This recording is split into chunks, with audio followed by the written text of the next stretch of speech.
जय गुरु स्टूडेंट, मैं डॉक्टर अमृता दत्ता। आज के इस वीडियो में हम लोग नवपाषाण काल की विशेषताओं के बारे में जानेंगे। आपको ये मैं बता दूं कि ये सेमेस्टर 1 CC1 पेपर का है और यूनिट 2 जिसमें नवपाषाण काल के बारे में बताई गई है। ये एक महत्वपूर्ण विषय है।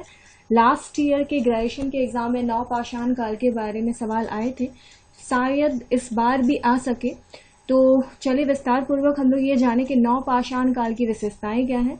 मैं सबसे पहले आपको ये बता दूं कि नवपाषाण काल ही एक ऐसा काल था जिससे मनुष्यों की सोच की वृद्धि हुई, यानी कि मनुष्य और आगे बढ़ पाए। जैसे कि कृषि करना स्टार्ट किया, औजार बनाना, लकड़ियों से आग लगाना, ये सारी विधियां तो इससे पहले हुई थी, लेकिन महत्वपूर्ण चीज है कि पशुपालन और कृषि की जो व्यवस्था थी वो बहुत अच्छे तरीके से नवपाषाण काल में ही स्टार्ट हुई। तो चलिए इस वीडियो में जो महत्वपूर्ण बिंदुएं हैं वो है कि नवपाषाण काल की विशेषताओं में उसकी तकनीकी विकास और औजार क्या थे। महत्वपूर्ण स्थल, यानी कि महत्वपूर्ण स्थल में आती है जेरिको, बीदिया, अबू होरिथ्रा, एन गजल, मेरियबीट, मेहरगढ़, गुखराल, श्यालक, जेरिमो। और नवपाषाण काल की अन्य विशेषताओं में है उसकी कृषि पद्धति कैसी थी, औजार बनाने की विशेष तकनीक क्या थी, औजार क्या थी, अन्य उपकरण क्या थे।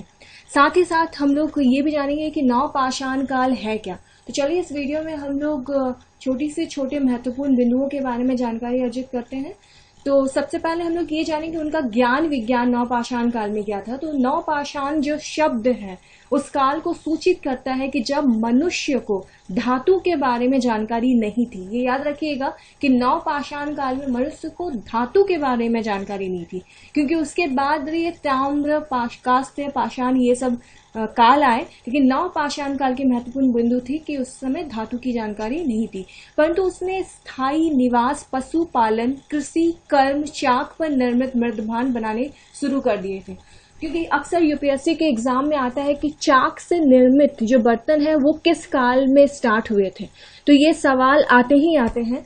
तो आप ये बता सकते हैं कि चाक से निर्मित जो बर्तन है वो नवपाषाण काल में शुरू हुई थी। इस काल की जलवायु लगभग आज कल के समान थी, इसलिए ऐसे पौधे पैदा हुए जो लगभग आज के गेहूं तथा जौ के समान थे।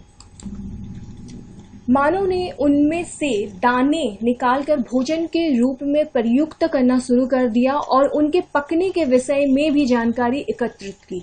इस प्रकार स्थायी निवास की शुरुआत हुई, जिस कारण पशुपालन और कृषि कर्म को प्रोत्साहन मिला। कृषि और पशुपालन दोनों एक दूसरे के पूरक थे। नवपाषाण काल में तकनीकी विकास और औजार भी बने, जैसे कि नवपाषाण संस्कृति समाज में हुए निम्न परिवर्तनों को दर्शाता है।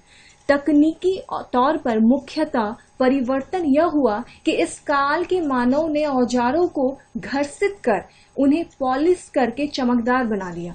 आर्थिक तौर पर परिवर्तन यह हुआ कि इस काल का मानव खाद्य संग्रहकर्ता से खाद्य उत्पादनकर्ता बन गया।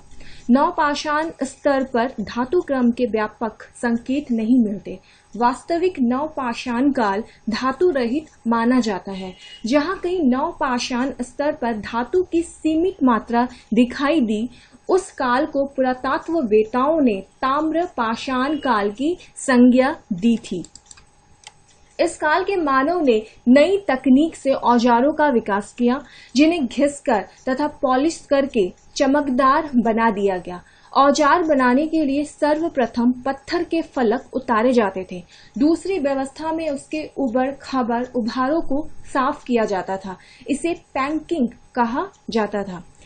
तृतीय अवस्था में उस औजार को किसी बड़े पत्थर या चट्टान से घिसकर साफ किया जाता था तथा उसके किनारों को घर्षित कर तीखा किया जाता था। अंतिम अवस्था में उन पर पशुओं की चर्बी या वनस्पति के तेल से पॉलिश करके चिकना बनाया जाता था। यानी कि नवपाषाण काल में मनुष्यों की बुद्धि इतनी हो चुकी थी कि वो ये सब तरीका अपना रहे थे। इस प्रकार नवपाषाण काल के मानव में चिकने, चमकदार तथा सुडौल औजार बनाए, जिनमें कुल्हाड़ियां, छेनियां, हथौड़े, बसौले इत्यादि प्रमुख हैं। इसके अतिरिक्त हल, दाने अलग करने का औजार यानी गिरदी तथा ब्लेड इत्यादि भी इसमें शामिल थे। ये औजार कृषि कर्म में उपयुक्त होने के अतिरिक्त गृह कार्यों में भी प्रयोग किए जाते थे। इस काल में आए मानव के जीवन ने इन महत्वपूर्ण परिवर्तनों को कई विद्वानों जैसे कि गार्डन चाइल्ड ने नवपाषाण क्रांति की संज्ञा दी है, क्योंकि पाषाण काल के मानव की अपेक्षा इस काल के मानव में मूलभूत परिवर्तन हुए। पहले के काल में वह घुमक्कड़ था, इस काल में इसके जीवन में स्थायित्व आ गया। पहले वह खाद्य सामग्री के लिए प्रकृति पर निर्भर था, इस काल में स्वयं अन्न उत्पादन करने लगा। मानव के जीवन में ये परिवर्तन अचानक से नहीं हुई, बल्कि इन परिवर्तनों के प्रारंभिक स्वरूपों की शुरुआत हम पुरा पाषाण काल एवं नव पाषाण काल के बीच देखने को मिलती है।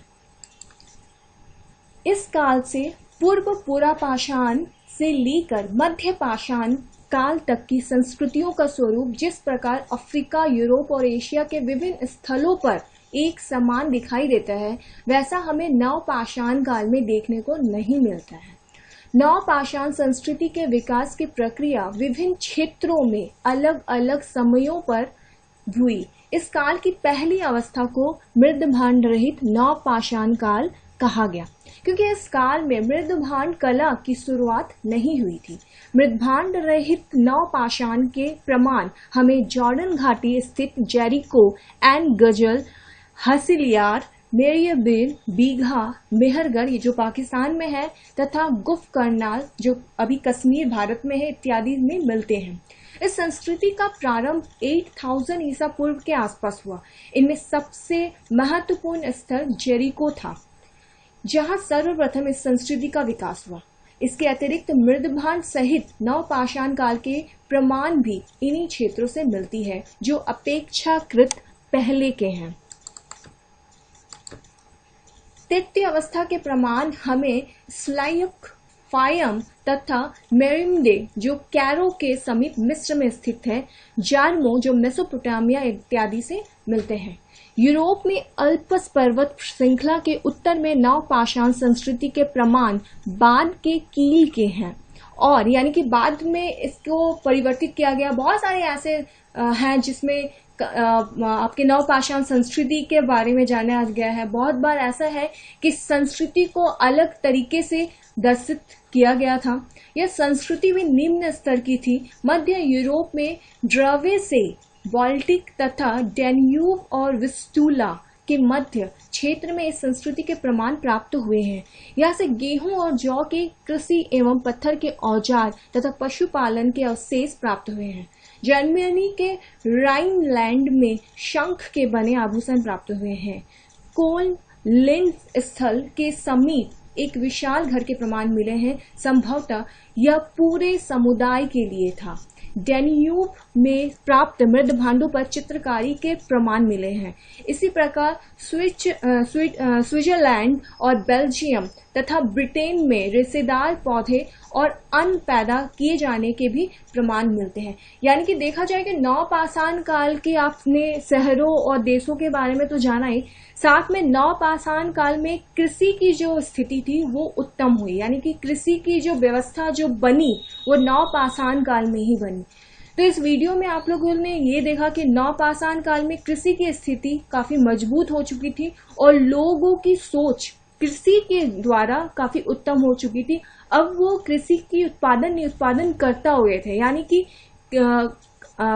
खादानों में उनकी मतलब जो खादान जो उत्पादन है, यानी कि जो उपजाऊ जमीनें जो थी उसका वो पूरी तरह से व्यवहार में लाते थे। तो इस वीडियो में हम लोग नवपाषाण काल की संक्षिप्त में वर्णन देखा।